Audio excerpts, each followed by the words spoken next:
Warangal CKM ప్రభుత్వ ప్రసూతి ఆసుపత్రిలో ఎలుకలు స్వైర విహారం చేస్తున్నాయి. పసిపిల్లల ఇంక్యుబేటర్ వార్డులో ఎలుకలు తిరుగుతూ గాయపరుస్తున్నాయి. ఎలుకల వెడతో బాధితులు వణికిపోతున్నారు.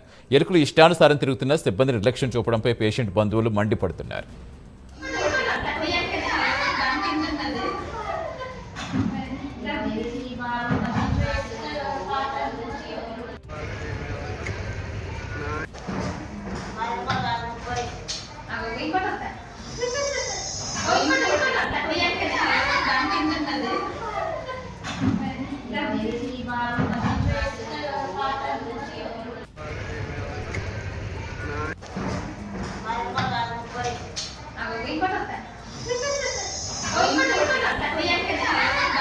ఇక్కడ ఈ హాస్పిటల్ పేరు సీకేఎం.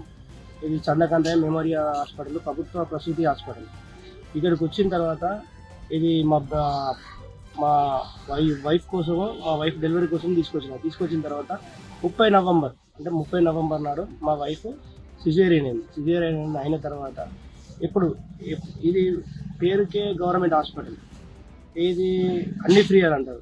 లోపలికి వెళ్ళిన తర్వాత ఏది హాస్పిటల్ సిబ్బంది ఎవరైతే ఇది బార్బర్ కానీ ఇది సఫాయిలు కానీ ప్రతి వాళ్ళు మనీ అడుగుడే, ప్రతి వాళ్ళు మనీ తీసుకుని ఏది బేబీ వెయిట్ తక్కువ పుడితే ఇది అందులో బాక్స్లో పెడితే కూడా 200 వసూలు ఇస్తారు. ప్రతి కాడ పైసలు ఏది ఇయ్యరాదమ్మా, ప్రతి వాళ్ళు 200 ఇస్తారు, 300 ఇస్తారు. ఇది దాని ఎదురుగా ఆరోగ్యశ్రీ నవజాత శిశువు ఎదురుగా ఉన్న ఇంక్యుబేటర్ ఏది లైటింగ్లో వార్మ్ కూలింగ్లో పెట్టే దాంట్లో విపరీతమైన ఎలుకలు, పందికొక్కులు ఆ మిషన్ల కిందనే 24 గంటలు పందికొక్కులు, ఎలుకలు, 24 గంటల బేబీ, అప్పుడే పుట్టిన 3 రోజుల బేబీ కింద ఉంటే మరి అప్పుడే పుట్టిన బేబీ యొక్క ఏది ప్రాణానికి ప్రాణ సంకటం ఉన్నది. ఇది పేరుకే ప్రసూతి దవాఖాన, సరైన సౌకర్యాలు లేవు, బాత్రూమ్ లేవు, లోపల సరైన ఏది కూడా లేకుండా ఈ ప్రభుత్వం ఏం చేస్తుంది అనేది నేను సామాన్యంగా నేను అడుగుతాను.